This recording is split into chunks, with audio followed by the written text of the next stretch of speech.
മരിച്ചവർക്ക് വേണ്ടി പൊറുക്കലിനെ ചോദിക്കണോ, അവർക്ക് മരിച്ച വീട്ടിൽ ഖുർആൻ ഓതണോ, 3ന്റെ ദുആ കഴിക്കണോ, 7ന്റെ ദുആ കഴിക്കണോ, 40ന്റെ ദുആ കഴിക്കണോ? ഇതിന്റെ ഒക്കെ പിന്നിലുള്ള ലക്ഷ്യം എന്താണോ? മയ്യത്തിന് പൊറുക്കലിനെ തേടലല്ലേ? 3ന്റെ ദുആ മയ്യത്തിന് പൊറുക്കലിനെ തേടലാണ്, 7ന്റെ ദുആ മയ്യത്തിന് പൊറുക്കലിനെ തേടലാണ്, 40ന്റെ ദുആ മയ്യത്തിന് പൊറുക്കലിനെ തേടലാണ്. കൊല്ലത്തിന് കഴിക്കുന്ന ആണ്ടോ അത് മയ്യത്തിന്റെ പേരിൽ ഭക്ഷണം കൊടുത്തിട്ട് മയ്യത്തിന്റെ പേരിൽ ഖുർആൻ ഓതിയിട്ട് മയ്യത്തിന് വേണ്ടി പൊറുക്കലിനെ തേടലല്ലേ സുഹൃത്തുക്കളെ? അതൊക്കെ വേണം. അത് ഇസ്ലാം അംഗീകരിച്ചതാണ്. അത് ഇമാമിങ്ങൾ വരെ കിതാബിൽ എഴുതി വെച്ചതാ. ഇനി പറയട്ടെ, നമ്മുടെ ഉമ്മമാര് മരിച്ചാൽ, ഞാൻ എൻ്റെ മക്കളോട് പറയാൻ, ഉമ്മമാര് മരിച്ചാൽ ഉമ്മാക്ക് ഖുർആൻ ഓതണം, മരിച്ച വീട്ടിൽ ഖുർആൻ ഓതണം. സാധിക്കുമെങ്കിൽ, കഴിയുമെങ്കിൽ, എൻ്റെ ഉമ്മാനോട് സ്നേഹമുള്ള മക്കളാണ് എങ്കിൽ ആ ഉമ്മ മരിച്ചാൽ ഒരു ഖബറിൻ്റെ അടുത്തൊരു 3 ദിവസമെങ്കിലും ഉമ്മാക്ക് ഖുർആൻ ഓതിക്കണം. അങ്ങനെ കുറേ ഖത്തം ഉമ്മാക്ക് കിട്ടണം. അങ്ങനെ കുറേ കോലം വിധിയത്താറ് പറഞ്ഞ് മരിച്ചാൾക്ക് ഓതിയെങ്കിലും കിട്ടല.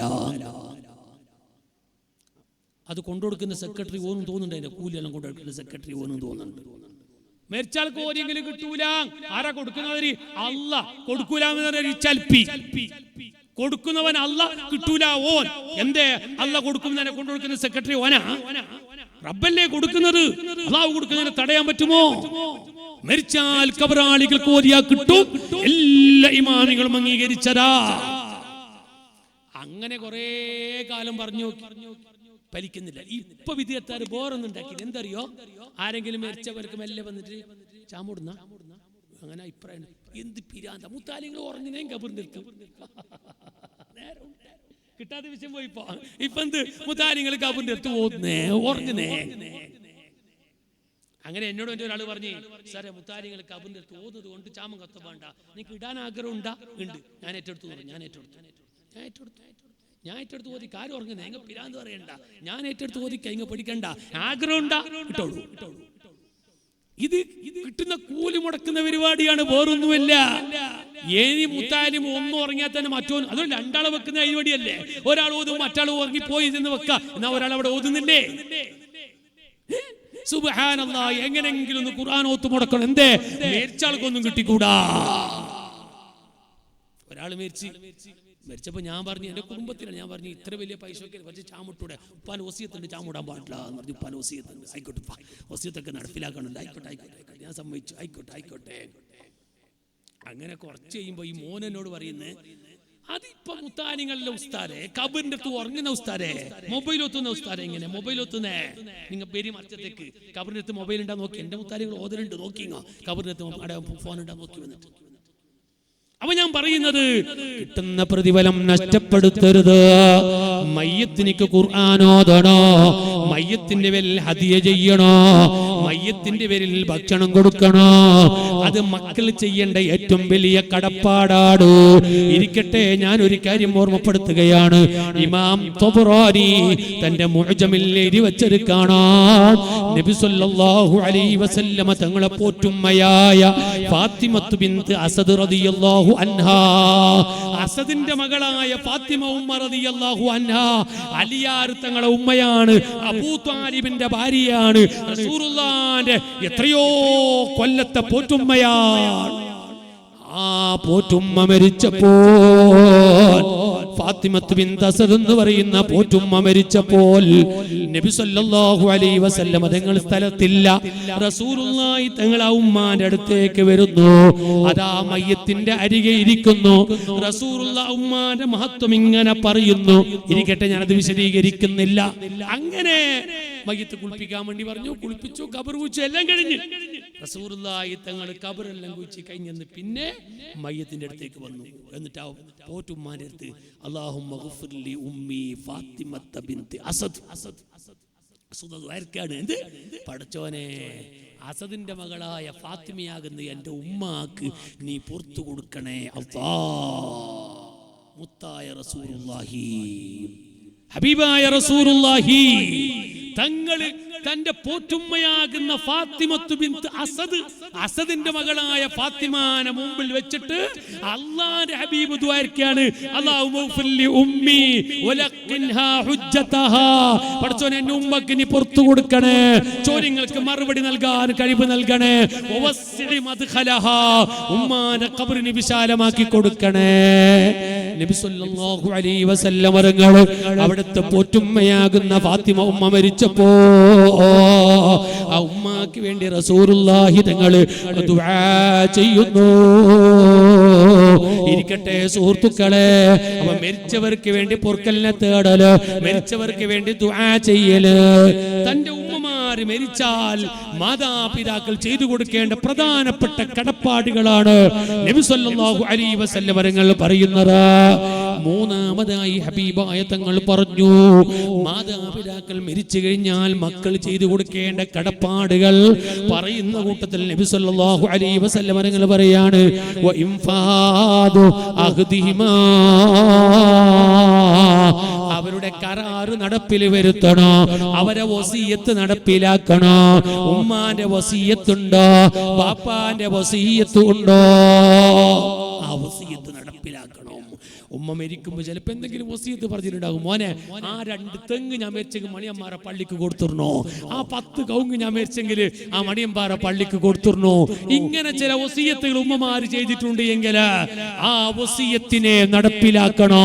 അത് ഉമ്മമാരോട് ബാപ്പമാരോട് ചെയ്യുന്ന ഏറ്റവും വലിയ ഗുണമാണ്, മരിച്ചതിന് ശേഷം ചെയ്യേണ്ട ഗുണമാണ്.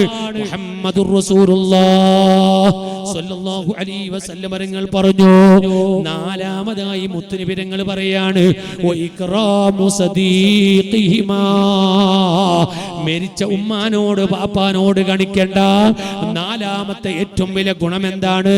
വഇക്റാമു സദീഖിഹിമാ, ഉമ്മാന്റെ ബാപ്പാന്റെ ചങ്ങാതിമാരെ ബഹുമാനിക്കണോ. ഉമ്മ മരിച്ചാൽ ഉമ്മാന്റെ ചങ്ങാതിമാര് കുറേയുണ്ട് നമ്മുടെ നാട്ടില്. ഉമ്മാമനെ കാണാൻ വന്നവര്, ഉമ്മാമന്റെ കൂടെ നടന്നവര്, ഉമ്മാമനെ സ്നേഹിച്ചവര്, ആ ഉമ്മാമന്റെ ചങ്ങാതിമാർ, ഉമ്മാന്റെ ചങ്ങാതിമാർ, ബാപ്പാന്റെ ചങ്ങാതിമാർ, അവരെ നമ്മളും ബഹുമാനിക്കണോ, അവരെ നമ്മളും ബഹുമാനിക്കണോ. അത് മരിച്ചവരോട് ചെയ്യുന്ന ഏറ്റവും വലിയ കടപ്പാടാണെന്ന് മുഹമ്മദുർ റസൂലുള്ളാഹി.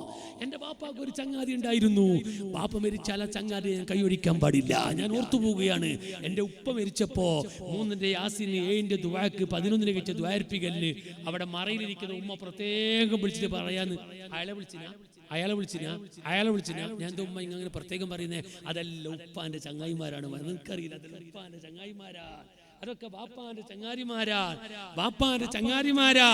ആ ചങ്ങാതിമാരെ ബഹുമാനിക്കൽ മരിച്ചതിന് ശേഷം നമ്മൾ ചെയ്യുന്ന കടപ്പാടാ. ഇല്ലേ, നമ്മളെ ഉപ്പാർക്ക് ചങ്ങായില്ലേ, നമ്മളെ ഉപ്പാർക്ക് ചങ്ങായിമാരില്ലേ, ആ ചങ്ങായിമാരൊക്കെ ബഹുമാനിക്കണം. അത് ഉപ്പാക്ക് സന്തോഷാണ്. ഉമ്മാക്ക് ചങ്ങായിമാരുണ്ട്, അതിനെ ബഹുമാനിക്കണം. നമ്മുടെ സ്ത്രീകളുടെ ഭാഗത്തേക്ക് ബക്കറ്റ് വരുന്നു. എല്ലാ ഉമ്മമാരും നല്ല പൈസ കൊടുക്കണം. നേരത്തെ നമ്മളെ അലിച്ച പദ്ധതി കേട്ടില്ലേ, എത്ര 4 ലാക്ക് ചെലവ്, 4 ലാക്ക്. പിരിവിന് വയ്യൊന്നുമില്ല, പാട്ട് പാടിയിട്ട് എല്ലാവരും പോവും, ആരും മുസാഫാത്താക്കാൻ ആരുമില്ല, പിരിവിന്റെ വയ്യില്ല. അപ്പൊ 4 ലാക്ക് വേണം. ഞാൻ ഇതൊക്കെ എപ്പോഴും പോന്നവനാ, രാത്രിയും പകലും പോകുന്നു. ഞാൻ വിചാരിച്ച അലിച്ച മോനിക്കൊന്ന് പൊര കിട്ടുന്നുണ്ടേ, ഞാൻ നേരിട്ട് ഇങ്ങനെ ബുൾഡോസർ ഇങ്ങനെ തട്ടുന്ന കാണുന്നുണ്ട്. നോക്കൂ, ഇത് പരിപാടി വെക്കാൻ ഞാൻ ഇന്നലെ അല്ല അറിയുന്നത്, ഇന്ന് രാവിലെ അറിഞ്ഞപ്പോൾ ഇത് പോകുമ്പോൾ സ്റ്റേജ് കിട്ടുന്ന കാണുന്നുണ്ട്. അപ്പോഴാണ് ഇത് പരിപാടി വെക്കാൻ ഞാനിപ്പോൾ ഇത് പൊരന്റെ കുറ്റടിക്കുന്ന പരിപാടി ഞാൻ വിചാരിച്ച്. അൽഹംദുലില്ലാഹ്, എന്തൊരു സന്തോഷത്തിന്റെ സ്ഥലമാണ് ഈ സ്ഥലത്തിന്റെ ഉടമയാരാ? അല്ലാഹുവർക്കൊക്കെ ബർക്കത്ത് ചെയ്യട്ടെ, വലിയ സന്തോഷം നൽകട്ടെ. അപ്പൊ നല്ല ചെലവുള്ള പരിപാടിയാണ്. ഉമ്മമാരൊക്കെ നല്ലോണം സഹായിക്കണം. ഞാൻ ചുരുക്കി പറയട്ടെ. അപ്പൊ ഞാൻ പറഞ്ഞു വന്ന വിഷയം എന്താണ്? ഇതൊക്കെ നമ്മൾ അറിയാത്ത വിഷയമാണ്, മക്കൾക്ക് അറിയില്ല. ഉപ്പാരെ ചങ്ങായിമാരെ നല്ലോണം ബഹുമാനിക്കണം. ഞാൻ ഒരാൾ മരിച്ചപ്പോ മോനോട് പറഞ്ഞു, മോനെ ഇതാ ഉപ്പാന്റെ ചങ്ങായി പറഞ്ഞ നിങ്ങൾക്ക് അറിയോ? ആരല്ലോ അറിയോ? ഞാൻ പേരെല്ലാം പറഞ്ഞു കൊടുത്തു. ഞാൻ കണ്ടതാ, പേരെല്ലാം പറഞ്ഞു കൊടുത്തു. ചെക്കരെല്ലാം കൈവിട്ടു, എല്ലാം വിട്ടു, അഡ്രസ് ചെയ്ത് ഇപ്പൊ ബന്ധം ഇല്ല. എത്ര ആലിമീങ്ങളെ ബന്ധം ഉണ്ടായിരുന്നു അറിയോ? ബാപ്പാക്ക് മക്കളെല്ലാം കൈവിട്ടു. മുത്തുനബിരങ്ങൾ പറയാ, ബാപ്പാന്റെ ചങ്ങായിമാരെ സ്നേഹിക്കല് മരിച്ചതിന് ശേഷം നടപ്പിലാക്കേണ്ട ഏറ്റവും വലിയ കടപ്പാടാണ്. അതുകൊണ്ടല്ലേ നിങ്ങൾ നോക്ക്, അഷ്റഫുൽ ഖൽഖ് സ്വല്ലല്ലാഹു അലൈഹി വസല്ലം തങ്ങള് ഖദീജ ഉമ്മ റളിയല്ലാഹു തആല അൻഹയെ അറിയില്ലേ?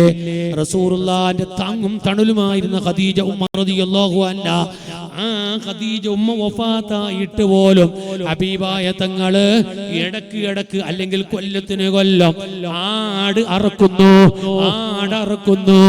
മാംസം അതാ ഖദീജ ഉമ്മാന്റെ ചങ്ങാതിമാർ, ആ ചങ്ങാതിമാർക്കും ഖദീജ ഉമ്മാന്റെ കുടുംബക്കാർക്കും ഖദീജ ഉമ്മാന്റെ ചങ്ങാതിമാർക്കും ആട്ടിറച്ചി വിതരണം ചെയ്തിട്ട് ആ ബന്ധം സ്ഥാപിക്കുന്നു. സഹീഹുൽ ബുഖാരിയിൽ ഹദീസ് കാണാം. മരിച്ചുപോയ ഭാര്യന്റെ കുടുംബക്കാർക്കും ചങ്ങായിമാർക്കും ഒക്കെ ആട്ടിറച്ചി വിതരണം ചെയ്യാണ്. ഇതെവിടെന്നാ? നമ്മളെ ഖദീജന്റെ പെരുന്നാൾ. എന്തൊരു സന്തോഷം! ഇവിടെ മരിച്ചുപോയ ഖദീജന്റെ പെരുന്നാൾ എന്നൊക്കെ പറയും, എന്തൊരു സന്തോഷം! ഒത്തിരി പേരങ്ങൾ പറയോ, മരിച്ചാൽ ഉപ്പയുടെ ഉമ്മയുടെ ആ കുടുംബക്കാരെ ചങ്ങാതിമാരെ ചങ്ങാതിമാരെ ബഹുമാനിക്കണോ, നമ്മൾ നടപ്പിലാക്കണം. ഉമ്മാനെ ബാപ്പാനെ അറിയാത്തവരായി പോകാൻ പാടില്ല. ഇനി പറയുന്നു നബി സല്ലല്ലാഹു അലൈഹി വസല്ലം തങ്ങള് വസീലത്തുർ റഹ്മില്ലതി ലാ റഹിമ ലക ഇല്ലാ മിൻ ഖിബലിഹിമാ. ഉമ്മ മരിച്ചാൽ ഉമ്മാന്റെ കുടുംബം, ബാപ്പ മരിച്ചാൽ ബാപ്പാന്റെ കുടുംബം, ആ രണ്ട് കുടുംബത്തിനോട് ബന്ധം ചേർക്കുന്നവരാകണോ. ഉമ്മാന്റെ കുടുംബത്തിന് ഉമ്മ മരിച്ചാൽ വിട്ടേക്കരുത്, ബാപ്പന്റെ കുടുംബത്തിന് ബാപ്പ മരിച്ചാൽ വിട്ടേക്കരുത്. ആ രണ്ട് കുടുംബത്തിനെയും അങ്ങനെ തന്നെ നിലനിർത്തി കൊണ്ടുപോകാൻ കഴിയണോ. അത് മരിച്ചതിന് ശേഷം ചെയ്യുന്ന ഏറ്റവും വലിയ കടപ്പാടാണ്. മുഹമ്മദുർ റസൂലുള്ളാഹ്. ഓ പ്രിയപ്പെട്ട സുഹൃത്തുക്കളെ, ഞാൻ എവിടുന്നാണ് വിഷയം തുടങ്ങിയത്? വിഷയം തുടങ്ങിയത് ഉപദേശം പറഞ്ഞു വന്നതാണ്. വാല് പറഞ്ഞു കൊടുക്കണം, മുഅ്മിനീങ്ങൾക്ക് ഫലം ചെയ്യും. അതേ ആയത്തിലേക്ക് വേറെ ചില പണ്ഡിതന്മാർ അർത്ഥം വെച്ചു, തൽക്കീൻ ചൊല്ലിക്കൊടുക്കണം, എന്നാൽ ആ തൽക്കീൻ മുഅ്മിനീങ്ങൾക്ക് ഫലം ചെയ്യൂ. എന്നാൽ എൻ്റെ പ്രിയപ്പെട്ട സുഹൃത്തുക്കളെ, ആകയാൽ ഞാൻ പറഞ്ഞു വന്ന വിഷയം മരണവുമായി ബന്ധപ്പെട്ട ചില വിഷയങ്ങളാണ്, മരിച്ചാൽ ചെയ്തു കൊടുക്കേണ്ട കടപ്പാടുകളാണ്. ഇനി ഞാൻ ഇവിടെ ഇരിക്കുന്നവരോടൊരു കാര്യം പറയട്ടെ, നീട്ടി സംസാരിക്കുകയല്ല, ഒറ്റ കാര്യം ഓർമ്മപ്പെടുത്തുന്നു. പരിശുദ്ധ ഖുർആൻ, യാ അയ്യുഹല്ലദീന ആമനൂ, ഓ ഈമാനുള്ള ജനങ്ങളെ, ഇത്തഖുല്ലാഹ്, റബ്ബിനെ പേടിച്ച് ജീവിക്കണം, റബ്ബിനിക്ക് തഖ്വ ചെയ്ത് ജീവിക്കണം, റബ്ബിന്റെ കൽപ്പന അനുസരിച്ച് ജീവിക്കണം, റബ്ബ് വിരോധിച്ചത് ജീവിതത്തിൽ നിന്ന് കൈയൊഴിക്കണം. അങ്ങനെ തഖ്വയിൽ അധിഷ്ഠിതമായി ജീവിക്കണം. അല്ലാഹു മുഅ്മിനീങ്ങളെ വിളിച്ചുകൊണ്ട് പ്രത്യേകമായ ഉപദേശമാണ്. എന്നിട്ട് അല്ലാഹുവിന്റെ ചോദ്യമാണ്, വൽ തൻളുറു നഫ്സും മാ ഖദ്ദമത് ലിഗദിൽ, ഓരോ ശരീരങ്ങളും അവര് ചിന്തിച്ചു കൊള്ളട്ടെ, മാ ഖദ്ദമത് ലിഗദ്, നാളേക്ക് വേണ്ടി എന്ത് ഉണ്ടാക്കി വെച്ചിട്ടുണ്ടോ, നാളേക്ക് എന്തുണ്ടാക്കി വെച്ചിട്ടുണ്ട് എന്ന് ഓരോരുത്തരും ചിന്തിക്കണോ. ഞാൻ ഇവിടെ ഇരിക്കുന്ന ആദ്യം എന്നോട് പിന്നെ നിങ്ങളോട് ചോദിക്കട്ടെ, നാളേക്ക് വേണ്ടി എന്തുണ്ടാക്കി വെച്ചിട്ടുണ്ട്? എപ്പോഴായി നാളെ? ഈ നാളെ എപ്പോഴാ? ഞാൻ അവിടെ വേദോരിമറ്റോ പറഞ്ഞിട്ടുണ്ട്, ആ മദ്രസിന്റെ മുറ്റത്തില് നാളെ എപ്പോ. ഞാൻ ഈ ആയത്തിന് തഫ്സീർ ഇങ്ങനെ ഓതി, നാളേക്ക് വേണ്ടി എന്തെങ്കിലും ഉണ്ടാക്കി വെച്ചിട്ടുണ്ടോ എന്ന് ഖുർആനിലൊരു ചോദ്യം. ഈ ആയത്ത് ഇങ്ങനെ ഓതിട്ട് ഒരു ദിവസം ഞാൻ പേരല ടൗണിലേക്ക് ഇറങ്ങി. ടൗണിലേക്ക് ഇറങ്ങുമ്പോൾ അവിടെ ചെറിയൊരു നാനോ വണ്ടി അവിടെ ഉണ്ട്. നാളെയാണ് 10 കോടി ഓണം ബമ്പർ നാളെയാണ്. അപ്പൊ എനിക്ക് തിരി ഇതന്നെയാണ് എനിക്ക് ഖുർആൻ പറഞ്ഞത്, നാളേക്ക് വേണ്ടി എന്തെങ്കിലും ഉണ്ടാക്കി വെച്ചിനോ. അപ്പൊ ഒരു ടിക്കറ്റ് എടുത്ത് കീശ കിട്ടാൽ നാളെ 10 കോടി. അതുകൊണ്ടല്ലേ ഒറ്റ മനുഷ്യൻ ടിക്കറ്റ് എടുക്കാതെ ബാക്കിയുണ്ടോ? ഇപ്പോ ഒറ്റ ഒന്നുമില്ല, പറ്റ ടിക്കറ്റ് കീശലായിപ്പോൾ. അതിനായിട്ട് സർക്കാർ അനുവാദം കൊടുത്തു, എവിടെയൊക്കെ മുക്കുമൂലകളിൽ സുബ്ഹാനല്ലാഹ് ടിക്കറ്റുകള്. എങ്ങനെ പോകുമ്പോ കാണാം, രാത്രിയും പകലും ഇങ്ങനെ പോകുമ്പോ ആ മറ്റേ ഇട്ടെടുക്കത്ത് ജംഗ്ഷനിൽ അടക്കം വലിയ വലിയ മൂപ്പന്മാരടക്കം കോടിന്റെ ആസ്തികളുടെ അടക്കം ടിക്കറ്റ് എടുത്ത് ടിക്കറ്റ് എന്തേ അതിനായിട്ട് രസം കേൾക്കണം. അപ്പൊ അതിയെടുക്കത്തെ ഒരു ദിവസം ഒരു പെണ്ണുങ്ങള് ബുർക്കട്ട പെണ്ണ്, ഞാൻ ഇങ്ങനെ പാസ്സാകുന്നുണ്ട്, ബുർക്കട്ട പെണ്ണുങ്ങള് 10 കോടി ഓണം മമ്പർ എന്ന് വിളിക്കുമ്പോ പോയ മേങ്ങന്നെ ഞാൻ ചിന്തിച്ച് ഈ 10 കോടി കിട്ടിങ്ങി പെണ്ണുങ്ങ എന്താക്കും? അടിച്ചു പോയത് ബക്ക. അങ്ങനെ സമ്മതിച്ചാൽ തന്നെ ഈ 10 കോടി കിട്ടിങ്ങി പെണ്ണുങ്ങ എന്താക്കും? എടുക്കുമ്പോ ശ്രദ്ധിക്കണ്ട, മറിഞ്ഞെങ്കിൽ എന്താക്കും ചിന്തിക്കണ്ട. ഈ 10 കോടിക്ക് പെണ്ണിക്ക് എന്തെങ്കിലും ചെയ്യാൻ കഴിയോ? ആണെങ്കിൽ എന്തെങ്കിലും ചെയ്തെന്ന് വെക്ക. ഈ പെണ്ണിക്ക് എന്ത് ചെയ്യാനാ? ബൂർക്കട്ട പെണ്ണുങ്ങളടക്കം ഇപ്പൊ ലോട്ടറിന്റെ പിന്നാലെയാ. ഓ എന്റെ പ്രിയപ്പെട്ട സുഹൃത്തുക്കളെ, പെട്ടെന്ന് സമ്പാദ്യം ഉണ്ടാക്കണമെന്ന ചിന്തയാണ്. പറയട്ടെ, ലോട്ടറിന്റെ പിന്നാലെ പോകണ്ട. ഞാനിപ്പോൾ അത് വിശദീകരിക്കുന്നില്ല. നാളെ ഇൻഷാ അല്ലാഹ് അമ്മേക്കടുത്തത് പറയും. കാരണം എന്റെ നാടിന്റെ പരിസരല്ലേ അതൊക്കെ, അവിടെയല്ലേ കൂടുതൽ ലോട്ടറികൾ നടക്കുന്നത്. നാളെ ഞാൻ അമ്മേക്കടുത്ത വിഷയം പറയും. ഇപ്പോൾ ഞാനത് വിശദീകരിക്കുന്നില്ല. ഇരിക്കട്ടെ സുഹൃത്തുക്കളെ, പരിശുദ്ധ ഖുർആനിന്റെ ചോദ്യമാണ്, വൽ തൻദുറു നഫ്സും മാ ഖദ്ദമത് ലിഗദ്. നാളേക്ക് വേണ്ടി ഉണ്ടാക്കി വെച്ചത് എന്താണ്? ചിന്തിച്ചോ. ഏതാണ് നാളെ? പരിശുദ്ധ ഖുർആൻ വിശദീകരിച്ചുകൊണ്ട് മഹാന്മാര് പറഞ്ഞു. ചില മനുഷ്യന്മാരുണ്ട്, അവരെന്താ? മോനെ ഒന്ന് തൗബ ചെയ്തൂടെ? നാളെ നോക്കാം. ഒന്ന് നിസ്കാരം തുടങ്ങിക്കൂടെ? നാളെ നോക്കാം. എന്നാ നിസ്കാരം കലാ വെട്ടിക്കൂടെ? നാളെ മുതൽ തുടങ്ങിയ. ഖുർആൻ ഒന്ന് ഓതിക്കൂടെ? നാളെ മുതൽ തുടങ്ങിയ. അങ്ങനെ ചില മനുഷ്യന്മാര്, തഫ്സീരിന്റെ പണ്ഡിതന്മാര് പറയുന്നത്, എന്തെങ്കിലും ഒരു നല്ല കാര്യം പറയുമ്പോ അത് നാളെ നോക്കാന്ന് പറയുന്നുണ്ടോ? ഓന്റെ പേരെന്തെന്നറിയോ? ഓന്റെ പേരാണ് മുനാഫിഖ്. ഓനൊരു യഥാർത്ഥ മുസ്ലിമേ അല്ല. ഓന്റെ പേര് മുനാഫിക്ക. നാളെ നാളെ നാളെ നോക്ക, നാളെ നോക്ക, നാളെ നോക്ക. നാളെ നേരം വെളുക്കുന്ന ഗ്യാരണ്ടി ഉണ്ടോ? നേരം വെളുക്കുന്ന ഗ്യാരണ്ടി എന്തിനാ നാളേക്ക് വെക്കാൻ നിൽക്കുന്നത്? ഒരിക്കലും നാളേക്ക് വെക്കരുത്. നാളെ എന്ന് പറഞ്ഞത് ഖിയാം നാളിനെ സംബന്ധിച്ചാണ്. അതുകൊണ്ട് പറയട്ടെ സുഹൃത്തുക്കളെ, നാളേക്ക് വേണ്ടി കോപ്പ് തയ്യാറാക്കി വെക്കണോ? നന്നായി അമൽ ചെയ്യുന്നവരാകണോ? വിശുദ്ധ റമദാൻ ഇന്ന് ഞായറാഴ്ച രാത്രിയാണ്. അടുത്ത ഞായറാഴ്ച ഈ സമയം കഴിയുമ്പോ തറാവി കഴിഞ്ഞിട്ടുണ്ടാകും കേട്ടോ. സുഹൃത്തുക്കളെ ശ്രദ്ധിച്ചോ, റമദാനാണ് വരുന്നത്. ഓ പ്രിയപ്പെട്ട സഹോദരിമാരെ, ഒന്ന് ഒരുങ്ങണം, ഒന്ന് അരക്കെട്ട് മുറുക്കിക്കെട്ടണോ, ഒന്ന് അമലിന് വേണ്ടി ഒരുങ്ങണോ. ഒരാഴ്ച പിന്നിടുമ്പോ റമദാൻ വരികയാണ്. ഇനി ഒരു റമദാനിലേക്ക് എത്തുമോ എന്ന് അറിയില്ല.